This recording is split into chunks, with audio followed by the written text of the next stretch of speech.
Good morning, good evening, good afternoon, or good night, wherever you are dialing in from or going to be listening into this webinar, which we have scheduled for you today.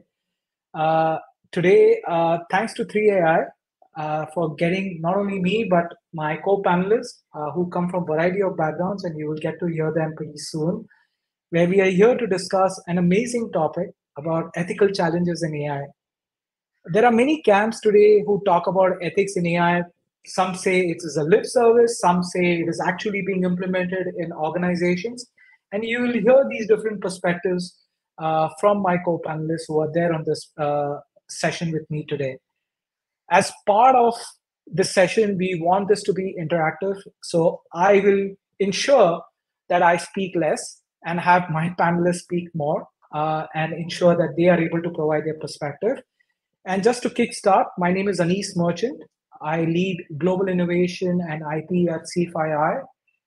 If you have to ask me what IP means or what ethics mean to me in AI, I give always this reference that if you take a syringe or an injection and give it to a doctor or to a terrorist or to a child, and how they use it and the application of that same syringe, that's what the definition of ethics in AI is for me. It depends upon the user. The tool is present, it's the same tool, but how the user intends to use it and apply it for good or bad. So that's what ethics in AI mean for me. I'll hand over the baton to Koyelia. Koyelia, over to you. Would love to hear you what your background is and what ethics in AI mean to you. Well, thank you, Anish, and thank you for inviting me to this panel discussion of where we talk about ethical challenges in Gen AI, balancing innovation and responsibility. Hi, everybody. My name is Koyelia Ghosh, currently in the role of Senior AVP at EXL Service, a data and AI-led company where I'm leading the enterprise business intelligence function and democratizing data through conversational AI powered with generative AI models. I have over 18 years of experience working in data and AI. I'm also one of the brand ambassadors of Women in Cloud, a not for profit community headquartered in the US working towards empowering women in data and AI. I'm really excited to share my thoughts on ethics and balancing innovation with responsibility today. Now to the broader question, what does ethics mean to me? Ethics to me means being responsible and transparent and being guided by moral principles. In the context of AI and technology, it means ensuring that the advancements are used responsibly, transparently, and for the benefit of the society. With that, I would invite Jayachandran to also share his views and what he thinks about ethics is. Yep. Hi everyone. My name is Jayachandran, in short Jay. I'm a senior vice president and head of the AI labs at C5I. Um, I have around 29 years of experience and primarily in the IT sector and then the data analytics, advanced analytics, AI and Gen AI, like pretty much kind of gone through the entire journey with respect to data. Primarily responsible for currently applied AI research as well as the product and solution development and C5I. Apart from AI and Gen AI, I have interests in areas like behavioral science, neuroscience, design thinking, and how we can actually bring all this together to create a very, very interesting human and AI kind of how kind of seamlessly actually we can work together, that kind of a setup. So with respect to the question, ethics. So to me, like ethics is all about how we can actually treat the different stakeholders in an organization. It could be your employees, it could be your customers, your suppliers, anyone whom you're actually interacting with in a fair, transparent, just and equitable way. It should be in such a way that even the most vulnerable of the vulnerabilities, where people are actually not even aware of their rights, they should be actually treated in a fair manner, even though they may not be aware of it. The other aspect is like with respect to ethics is that you also need to make sure that even though there may not be some laws or anything available in the country, even in such situations also, you need to make sure that you prepare your own guidelines and then you kind of follow it without somebody actually looking over your shoulder and making sure that you do it or not. So it's the onus is on you to get it done. It should be an integral part of your actually value system, so that you don't miss out whether there is a law or there is no law around that. So with that, I hand over to Shabareesh. Hi everyone, this is Shabareesh Raj. I'm currently working with Dell Technologies, leading the global data science practice for product operations and strategy team. I have overall 16 years of experience into analytics and data science. I'm quite excited to share my insights and engage in today's discussion. So to me, ethics is about understanding and navigating the principles of right or wrong in human behavior. It's not just about following rules or laws, but about considering the impact of our actions on others and striving to act in ways that promote fairness, respect, and empathy. So, with this, I will hand it over to Vivek for his introduction. Thank you, Shabareesh, and greetings to everybody. Thank you, and I think we've set a very interesting tone here. My name is Vivek Mahendra. I represent a niche consulting firm called Vivikta. We focus on enterprise architecture advisory. So I stand a little bit different from maybe my co-panelists here, from a standpoint that I come from maybe the building blocks of an organization. Therefore, automatically, one of the elements of the building blocks is the data and the information architecture, and thereby maybe the whole elevation to driving adoption and acceptability of the next gen practices. I have about 30 years of experience, predominantly leading a set of P&L roles across both product and services organizations. Currently, some of the products that I've delivered or my teams have delivered with me touch almost close to about 10 million plus lives globally. We have done a lot of work in the field of AI, Gen AI, and its business applicability, especially in the domains of healthcare, life sciences, pharmaceuticals, and supply chain organizations. Across my tenure, I've been fortunate to have maybe around 12 IPs and one patent. The patent has been very recently that we got for a hybrid approach using LLMs and SLMs for improving the supply chain optimization at a hospital, or basically from a healthcare provider's perspective. Happy to be a part of the 3i leadership cohort here. Now, when anybody talks to me about ethics, I think it comes in a form of a game that I play on a very regular basis, which is golf.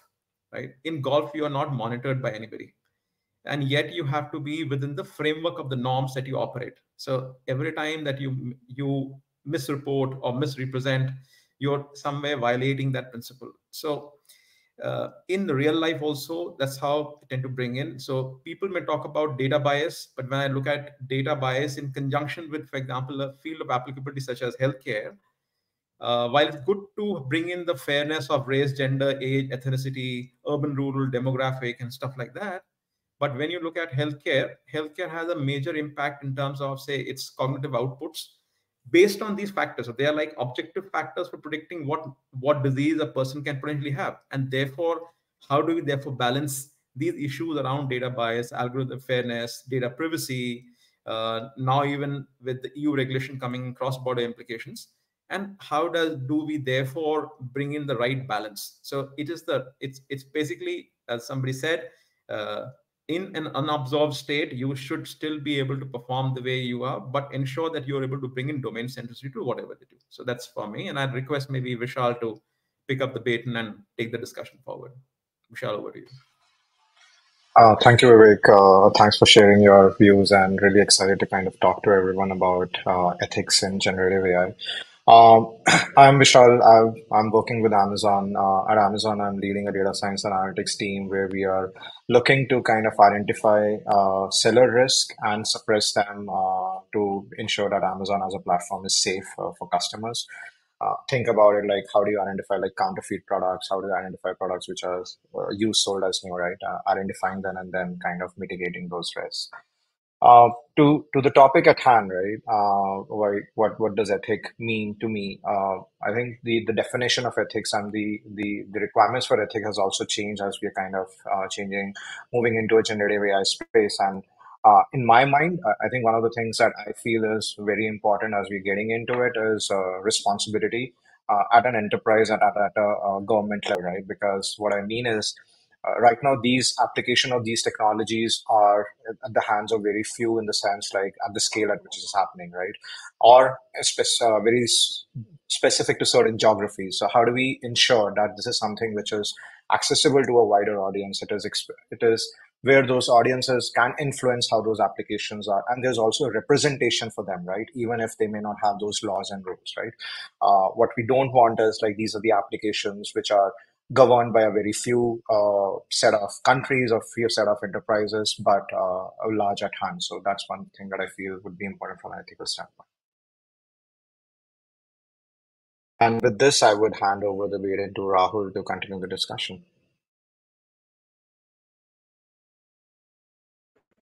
Hi everyone, I'm Rahul.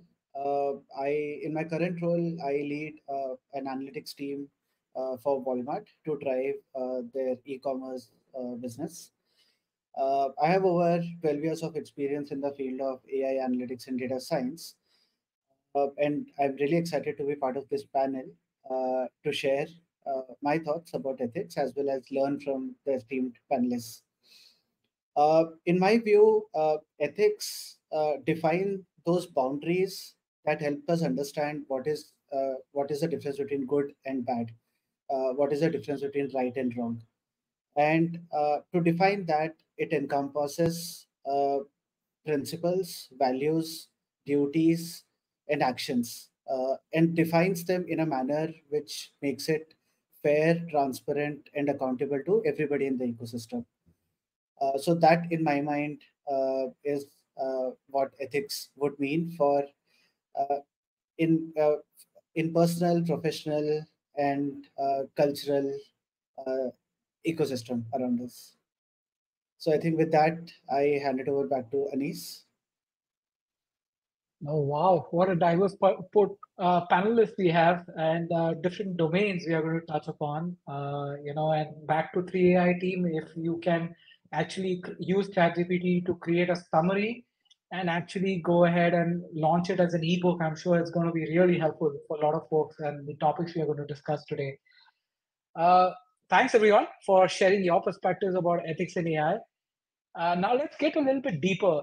We've spoken a little bit high level about what do we mean, what does ethic mean to each one of us, and I could see some convergence, but some divergence also when it came to what it means individually to us, right? And that's the dilemma the industry is facing. There are governing bodies today who are trying to define a common playbook or a common governing law of okay, how do people look at AI or applications of AI, but at the end of the day, actors, including all of us, are going to be responsible on driving these, right? And when you add not just the complication of variety of actors, but when you look at it from a domain and the horizontals within those domains, whether it's a finance function or a marketing function or a sales function, within a, let's say, a CPG, manufacturing, pharma, retail, tech, it can add further more complications, right? We would love to deep dive in all of them, but I don't think so. We have the time and energy. But what we will do is, as I'm sure my co-panelists will touch upon certain areas, and I will coax them to touch upon these different areas as much as possible. Uh, so I'd like to bring on Vishal first, and ask a very critical question, Vishal, to you. And the reason why I'm bringing you up also, we are in that midst of a key selling season for retailers like you, right? That represent you. And today, a lot gets made and broken at the same time, specifically. And you spoke about how do you protect both the sellers as well as the buyers, and how do you ensure that some may be genuine in the case of what they're selling, right? But the algorithms can detect or have some biasness towards a person. So my broader question is, how do you support these different actors who are not within your own company but outside, and how do you navigate the challenges which may come across based on data privacy, ownership, as well as dealing with sensitive information? Because there is always that fine line. To get to know more about them, you will have to cross that sensitive line. And more importantly, how do you, you know, and you need not reveal what you're doing for or what Amazon is doing, but from your own perspective, if you can guide people, how can somebody deal with this sensitivity as well as deal with these actors outside of the organization responsibility without slowing down innovation, because that's the underlying premise which we are trying to serve, is that we should not slow down with innovation. Would love to Yeah, get your yeah. perspective, Vishal.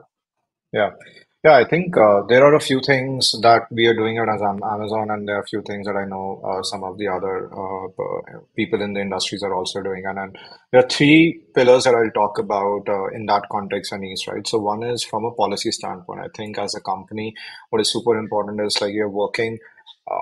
And a very agile phase on like how we are kind of defining policies, right? Even though some of the policies may not be applicable or available at a country level, but how as a company we are defining that. And those policies could be from a data perspective, those policies could be from a model perspective, and those policies could be from explainability perspective, right? From a data perspective, what we intend to do and what we're working is a very dead focus on the fact that how you're kind of doing a lot of data cataloging, how you're kind of classifying the data, that what is the data which is private, what is the data which is not private, right? Once you have that, how you're kind of doing a lot of access management in the sense, right? Whether the person should have access, the person should not have access, right? At the same time, at a policy level, we are also working very closely with the policy makers in the sense, right? For instance, if there is any request that is coming in, or if there's any ask coming in, how at an enterprise level we can kind of control some of those things in kind of taking actions, or whether this data should be used or this data should not be used, right? Because what happens is like in the process of this model and data as an organization, we end up creating a lot of data which we may or may not have knowing about it, knowingly or unknowingly, right? So once we have that centralized data cataloging and access management, it is very easy to kind of do it, right? So that is something which we feel is very important to have a very strong foundation to ensure that anything that we are kind of doing, uh, it's ethical. We are measuring like it is the data is provided only if you need it. And three, obviously, there are a lot of regulations to protect ourselves from regulations as well.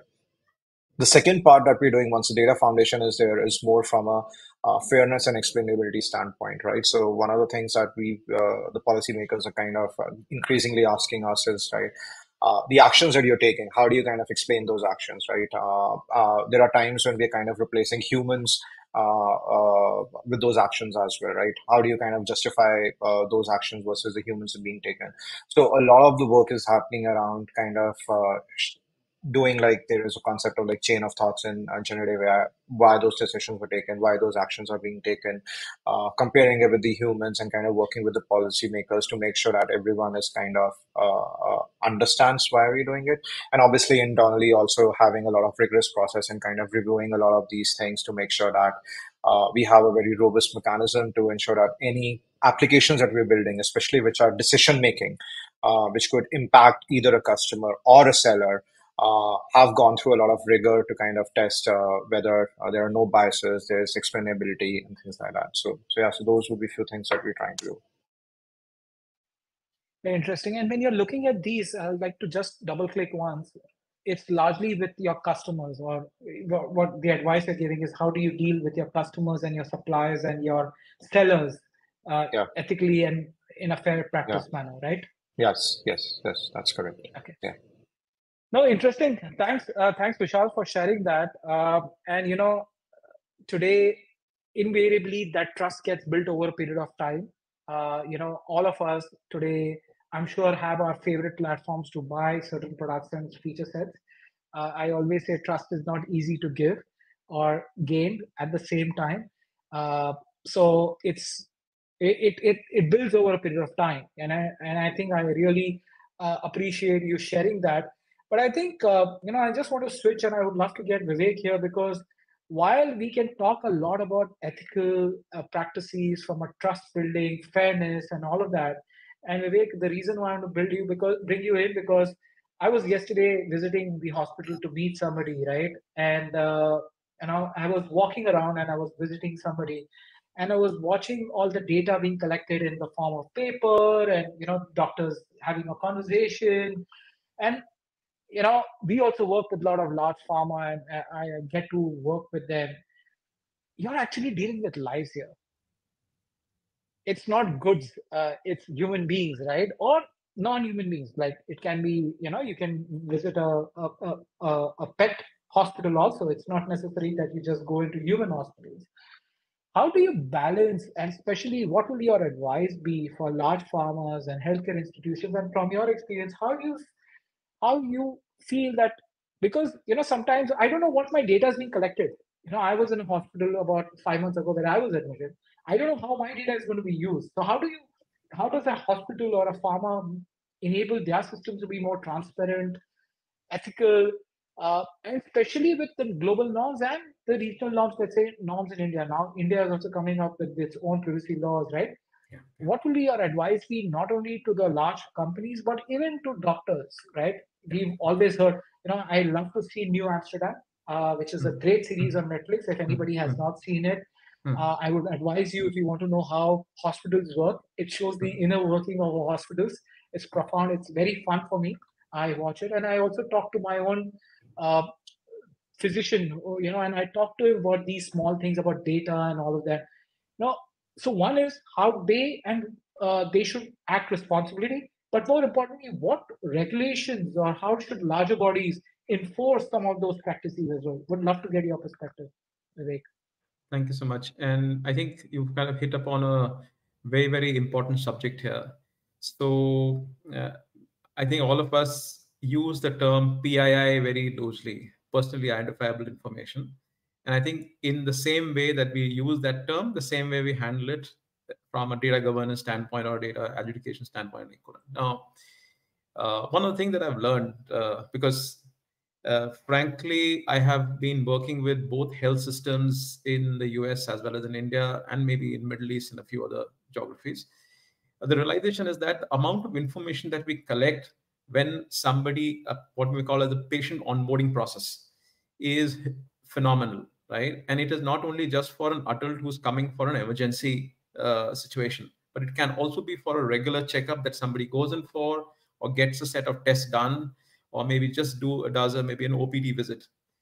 On an average, we are kind of gathering close to about, like if you look at in terms of volumes, close to about 79 to 80 data points per intervention, which is for a very simple, I have this problem, so I need this input or I need this help. Now, what is happening is that that data, if it is not chaperoned properly, will end up either giving no value or giving very minimalistic value, which will have to be recreated every time the patient moves from phase A to phase B to phase C of the treatment life cycle. Now, why I make that statement is because a lot of times when we, from an architect's perspective, when we go down to maybe the fundamentals here, it brings back the same element. So have you defined the entity in such a way that it is unique, distinct, cannot be broken down further, and its metadata elements are so well defined and unique that there is zero ambiguity, right?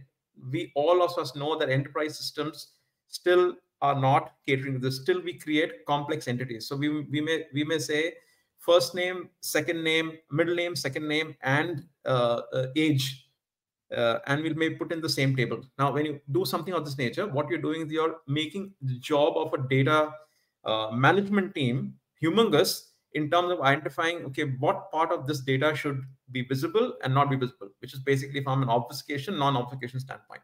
So it's a very small example, but if you go deeper into clinical areas, so like for example, when we do interaction with the patient, and we tend to collect what we call as the primary complaint and the associated complaints, right?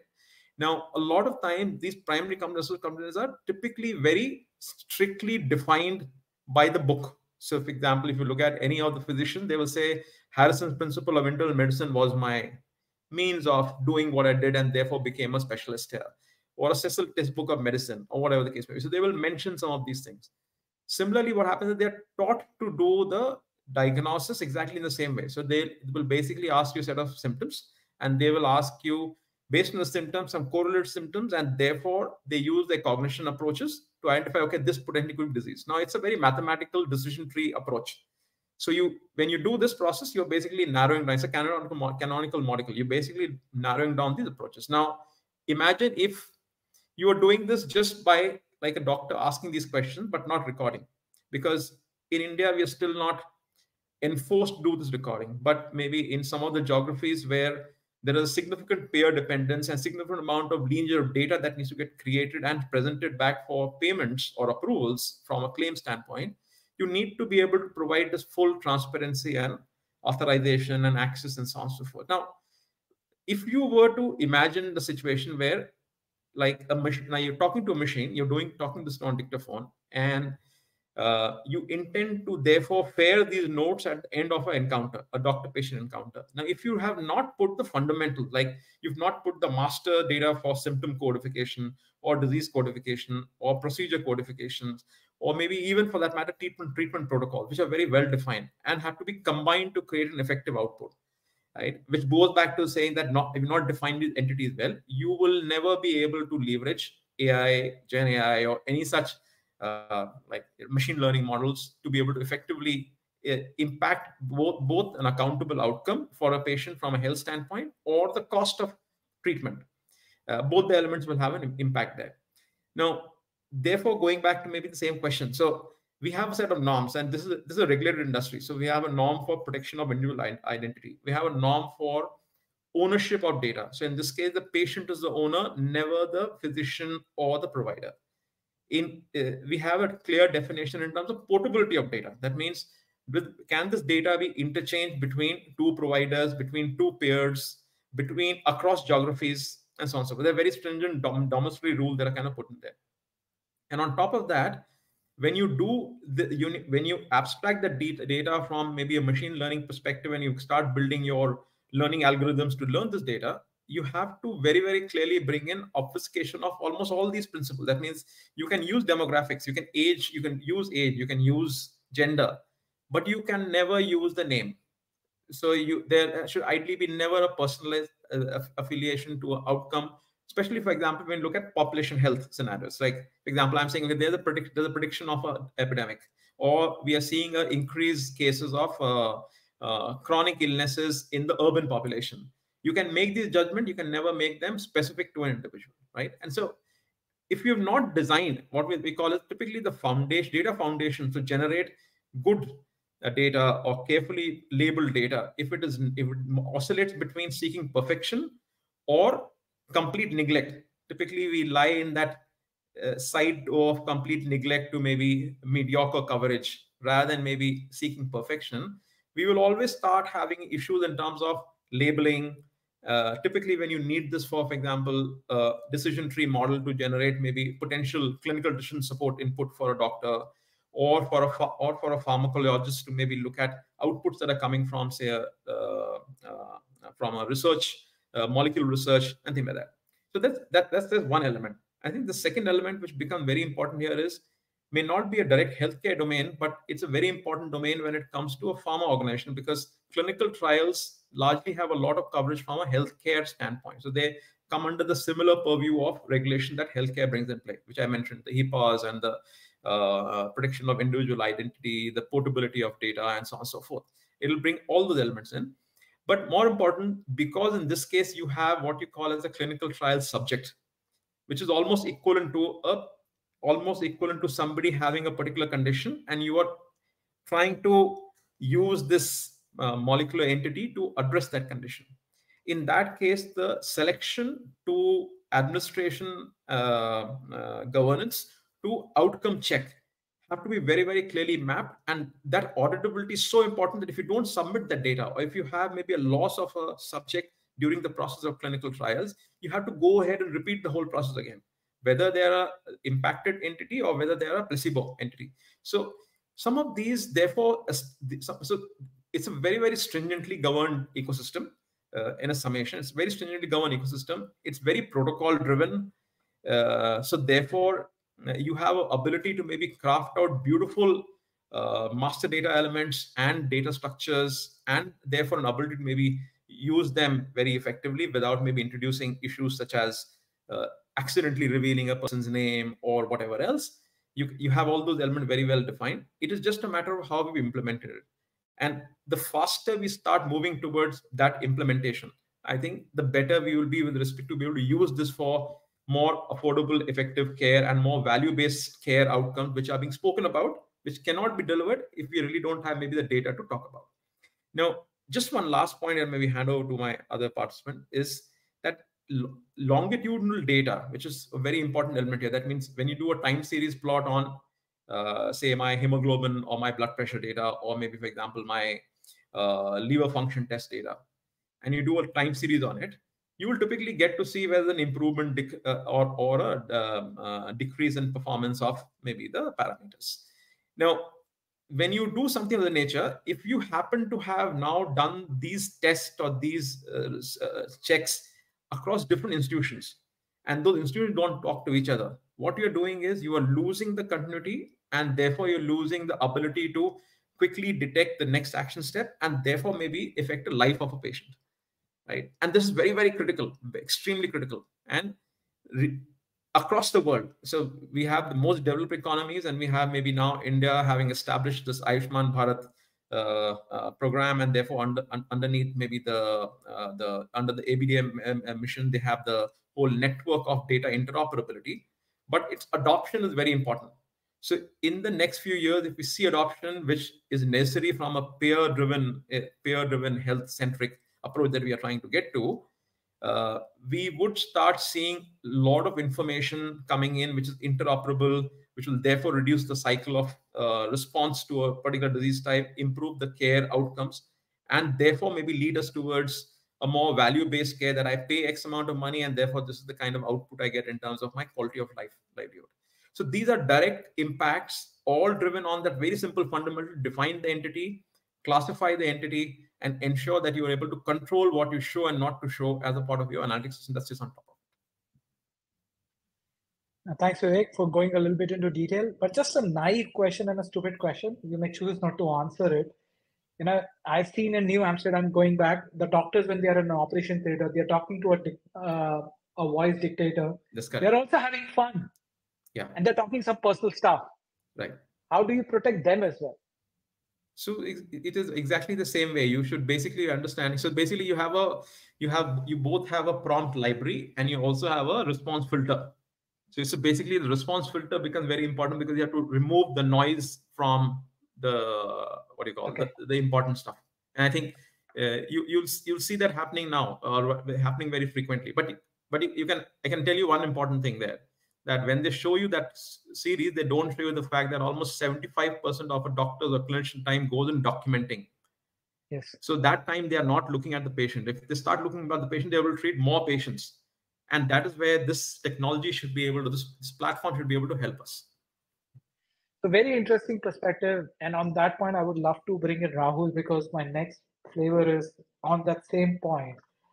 So Rahul, you are also part of the, you understand the overall space.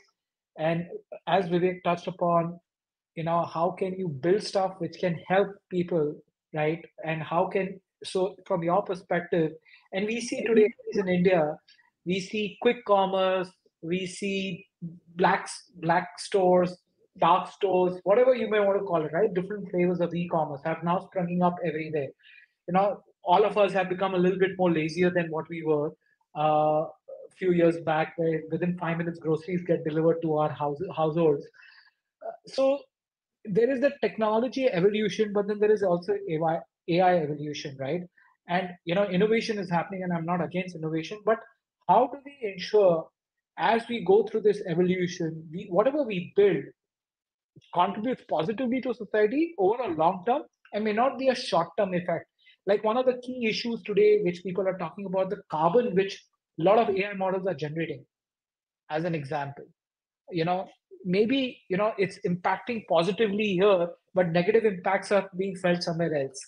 So this is also part of the overall ethics. So would love to get your perspective. How should organization look at it holistically, rather than just look at value to the customer or value to the patient, to the discussions we've had? Sure. Thanks, Anish. And I think you've touched upon a very important topic of quick commerce. I think over the last couple of years, e-commerce has actually taken over our lives. Like few decades back, Indian ecosystem was in a place where if you want something, you would actually make a trip, maybe weekly once. And it was a very, very planned, involved activity. Like you rightly used the term being lazy, I think along with that, I think what all this innovation around e-commerce, quick commerce has done is also uh, make our lives and our planning more and more ad hoc. Uh, that is one element, but I think the key change that it has brought in is uh, quick commerce, e-commerce, this entire space uh, drives a lot bigger portion of our lives than it has ever before. Right now, we also talked about trust. I think Vishal had talked about trust. So uh, we said that trust is not easy to gain, but trust is very easy to lose. Right now, with both of these concepts in context, we can very easily understand that uh, trust, gaining trust versus losing trust has a huge upside versus huge downside for any of the quick commerce or e-commerce businesses. And there is no dearth of these options now. It's not that, if let's say, if I take this lightly, and if I lose trust of a customer, they only have me as an option, right? They have hordes of options, and these days customers, you won't get the customers back once you lose trust. So I think that's the core principle that organizations, particularly in this space, right, e-commerce, quick commerce, and probably it applies to other domains as well, should focus on to build AI innovation, keeping trust in mind. Now, just double clicking on this, right? Now, what does this mean really? Right? One of the key areas where these businesses are leveraging AI very strongly, and that is one of the critical touch points with the end customer, is customer support. Right? That is one area where the businesses directly, although all these companies are B2C, but most of the interaction happens digitally. Right? Customer support is one area where it's direct interaction with your end customer. Now that is a very important touch point, and that becomes a make and break for any business to have that customer for life versus lose the customer right then and there. So a lot of innovation, a lot of AI developments are happening in that space, be it in the space of customer support, in terms of conversational chatbots, etc. Now, what frameworks should we think about when we build on this space? Now, like you rightly said about carbon footprint, right? Maybe not all problems need AI solution, right? So it is very important. I think this is one another dimension to the ethics, right? That understand what are those core problems that actually need AI as a solution, and then invest, double down, triple down on that. Uh, Key principles that organizations should ensure, particularly when I spoke about customer support on that area, are ensure that the solution is respectful to the customers, ensure there is enough transparency, fairness in how the solution deals with customers, and finally take accountability.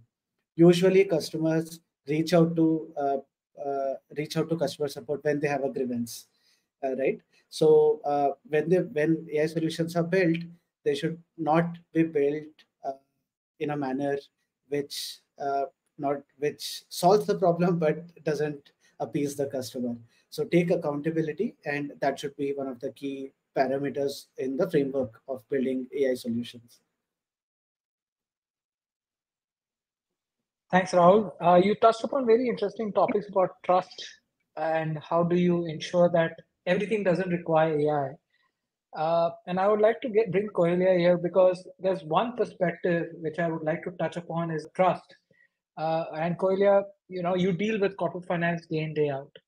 And that team to build trust is difficult because they've been dealing with data many moons before us, even we started talking about data and AI, right? Now, there are many of these systems being built for corporate finance functions like conversational AI, predictions, demand forecasting systems, which are leveraging AI. Now, yes, corporate finance teams are embracing them, they are leveraging them, they are using them. But that is a super, like, I call corporate finance the mind of the organization and HR the heart of the organization. Now, if the mind gets fed with incorrect information, or gets fed with incorrect actions, what it can really cause harm not only to the company but to the society at large, and in many different ways. So how do you define not just this trust but this accountability framework or guidelines to enable decision making even at that critical function like a corporate finance? Would love to get your perspective, Koyelia. Hi, Anish. I think all the conversations right now that we had actually has touched to the core parts, and I might be just aligning it with the subject that you just talked about, right? The corporate finance. But before that, we know conversational AI, and I mean, be that healthcare, be anywhere, conversational AI or conversational BI is taking over, right? It's transforming the way users connect with data. It is democratizing it such that data-driven insights is readily available through simple natural language queries. And this is the need of the hour. Agility is right now what we need. We cannot wait for even 2 hours to actually get this thing done. So, conversational AI, PI, I mean, these are critical elements which one cannot live out with. But data is the fuel for AI, and decisions being made or the insights that being generated are based on this data. And accountability on this data plays a very key role. Some of the considerations that we should take into account is number one, data management. Across the enterprise, for various reasons, there are different versions of the same data sets available. And it's not just corporate finance, I think it applies everywhere. The same data set might have different versions across different areas, right? And there could be business reasons for it. But decision making has to happen on a specific, correct version of the data so that it provides relevant as well as accurate responses. So, data quality and data reliability are very key aspects of accountability. Second comes your sensitive information, and we already heard about PII. We have to protect sensitive financial information as well, and there are multiple regulations that we need to comply with. So, that's another regulation aspect that one needs to take into account. Most important is a role based access control on data accessibility. While you're democratizing data, one has to be very careful what data is going to whom, because these informations can lead or break your brand as well. For example, insider trading is the biggest issue in the corporate world right now. And so data sensitivity and what data to be shared when is extremely critical here. Then comes the portal transparency. Transparent means how the insights getting generated, what logic been used, what data set has been used to derive to this insights. All these forms a very critical part when any solution, which is conversational AI kind of solution, that generates a response. There should be citations or links of those data sets, but a user can go and validate, okay, whether this is really correct or not. The other one is the data completeness. We just not talked about master data management. That is the key. Master data management helps to discipline your data, give a uniform definition of the data, and that has to be really managed well through our proper policies and guidelines. I will give you an example from data completeness perspective.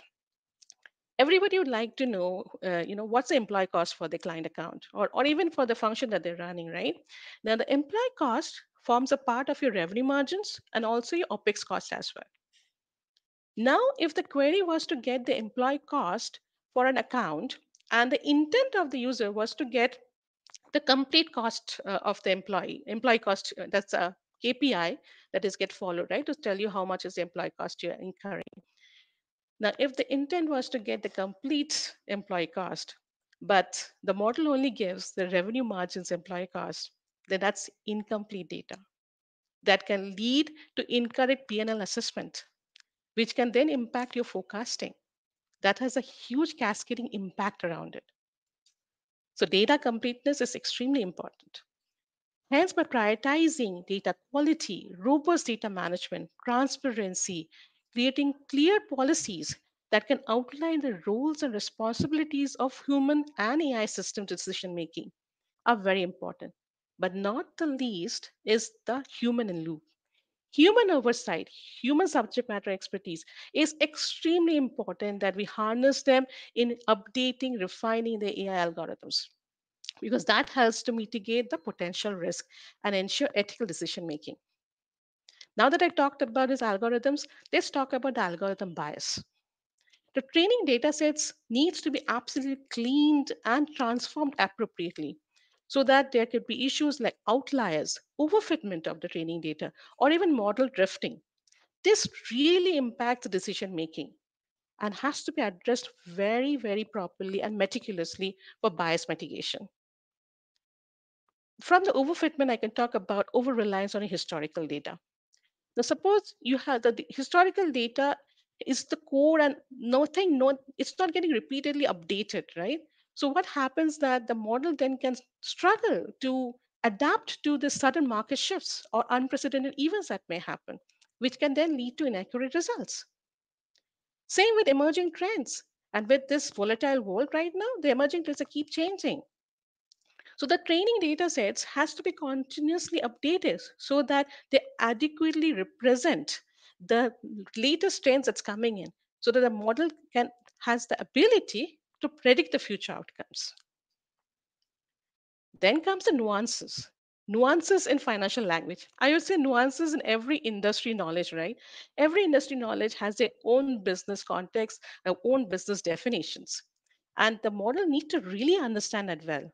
Else, it will struggle to understand the definition and give you incorrect responses. I'll give you a very good example here. One needs to understand the top clients with highest gross margin.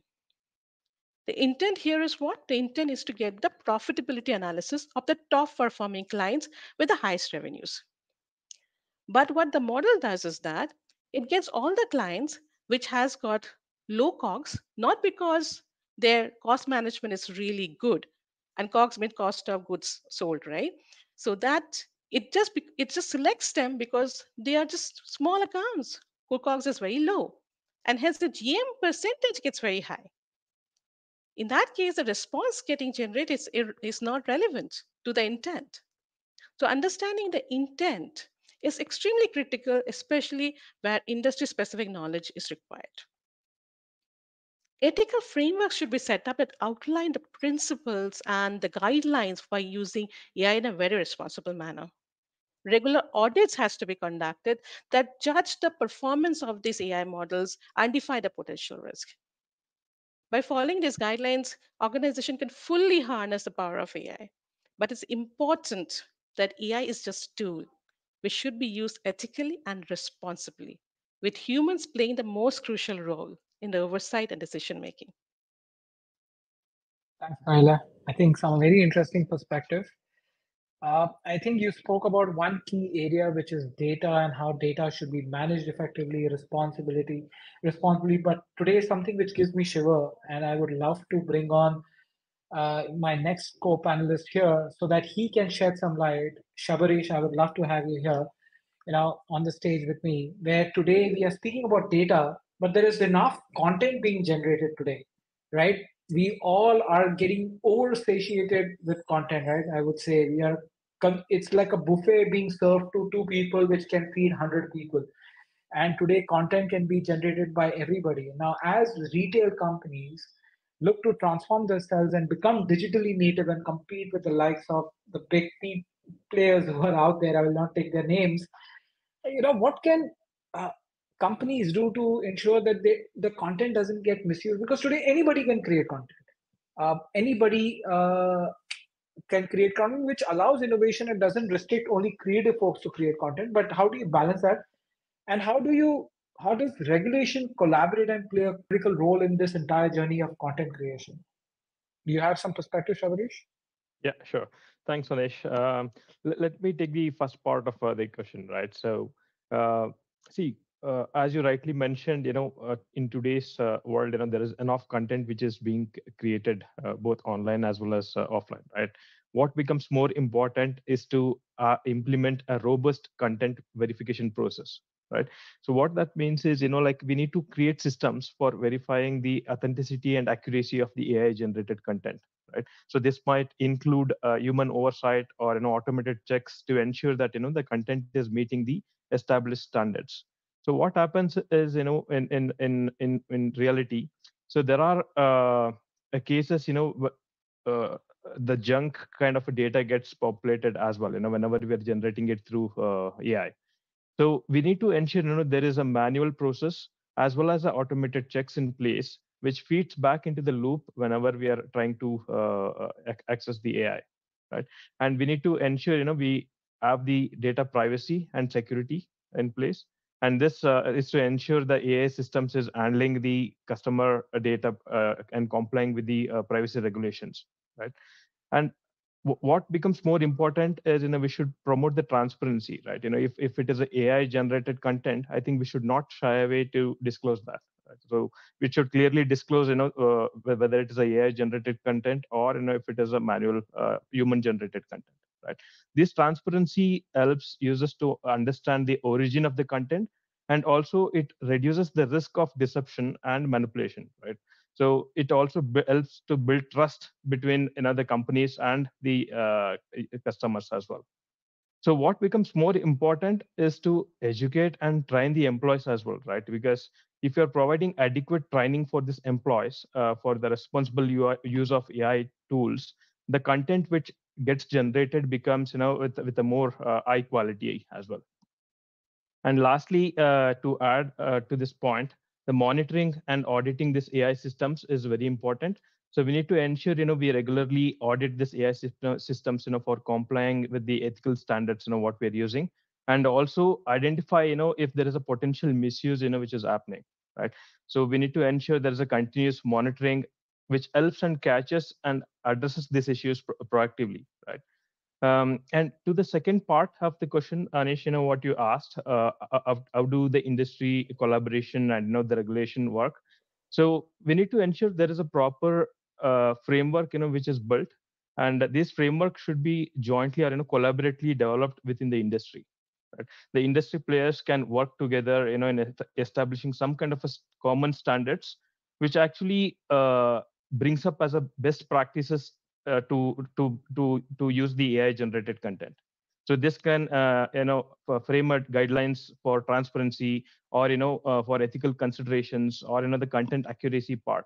So this process has to be jointly or collaboratively built as a framework in order to work effectively within the industry. And also the innovation encouragement to the innovations, right? The research has to be conducted jointly in collaboration, with the industry partners, and some kind of a pilot programs can be conducted as well. Like the companies can work together on a pilot program to test any new approaches or technologies, and that can be shared across multiple companies within the organization. And when it comes to the regulation, what becomes more important is the how do you protect the customer data, right? So whatever data we are capturing has to be openly disclosed. What kind of data we are capturing from the customer, and also the consent from the customer, taking the consumer, it becomes a very important point as well.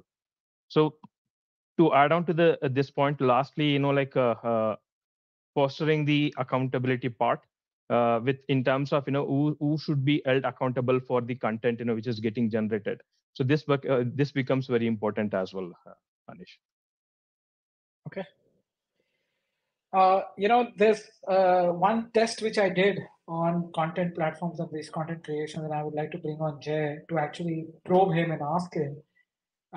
Even though with a lot of testing and a lot of these mature models which are out there, I recently did a test and would invite everybody who's listening or who are on my co-panelist. There are a lot of these image creation platforms, and I did a small test, a young girl playing with abacus or a hacker sitting in front of computer. I would love you all to test those prompts, and you would see that there is inherent biases in those models out there. Clearly, it will kind of align these prompt outputs to certain race or to certain countries only, right? And I've tested it, and I would advise all of you to test it.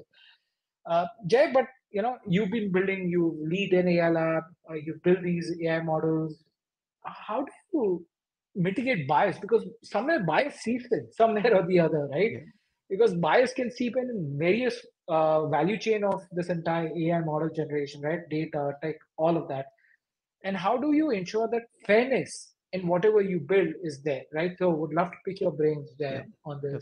definitely. So yeah, bias is like one of the most difficult problems to solve basically. The reason being that, I mean, end of the day, all of us have some kind of a bias, okay? I mean, whether we kind of admit or not, there is some kind of bias pretty much available in all of us, and that is actually reflective in what we actually do or what kind of data gets generated finally from our end. And what's happening with this all these large language models is that they have taken all this data, okay, which actually inherently kind of inherits all these biases which actually humans have actually created over years and years, kind of stuff, right?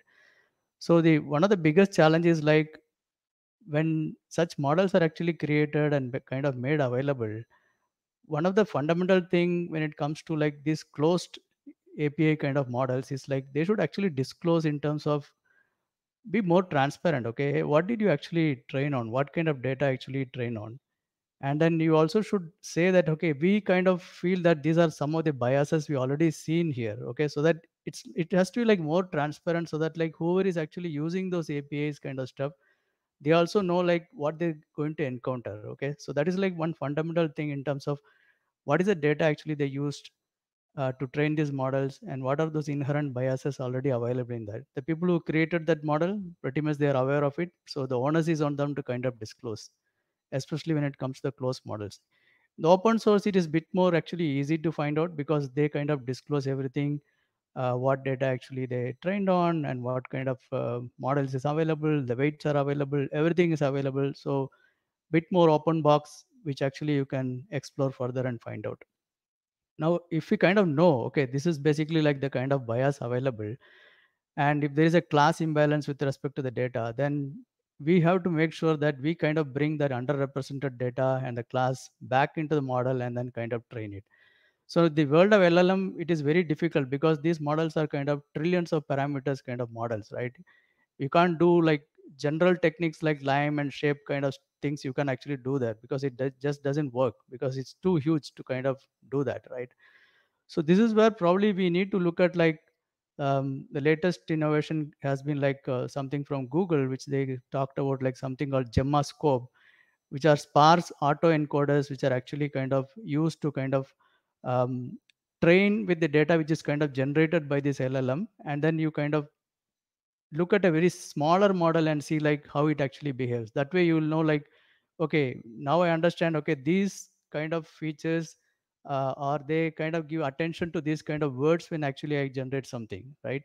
So that is the kind of stuff actually you can look at. For example, recently we have been working on one of the project where we generated content for different SKUs, okay, in the CPG world. And one of the thing they want to do was like they wanted to generate the product descriptions in Spanish for chili. Okay, so the Spanish for chili is like slightly different from maybe the Spanish spoken in Spain itself. So, for example, something which we actually used to represent in the packages like small or large kind of packaging, that is called as packet pequeño or packet grande in Chile, whereas the same thing is like called as envase pequeño or bolsa pequeño, right, in the Spain. Okay, so if I use a, let's say, an OpenAI kind of model, what it actually gives is like something which is spoken in Spain and not something which is spoken in Chile, right?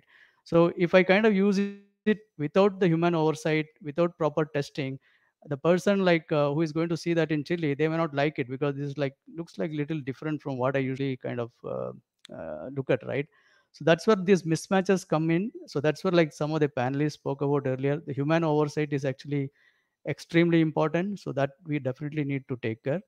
Number two is like still you can actually use some of these techniques like fair ML and the fair learn and those kind of techniques as well. But the way to do it is like you have these large language models, you kind of know what is the input prompt you're actually passing and what is the output actually you are getting, and then use that information and then pass it on to techniques like fair ML and see like if there is any kind of a bias already available. So there is no direct way to hit the LLM and find out, hey, you are I found out like which neuron is actually behaving like that. It's just not possible. But you need to take some surrogate models and then try out those kind of techniques. That's something you can do. you can also look at like something like the constitutional AI kind of techniques, where you actually create guidelines and make sure like when you create the prompt, those guidelines are actually met by the large language model. And also like maybe use other LLMs to kind of check whether this large language model is actually behaving in a proper way or not. So multiple techniques, like including like red teaming and other stuff, you can actually do. But end of the day, like some of the panelists also spoke about, the key thing is like human oversight is extremely important.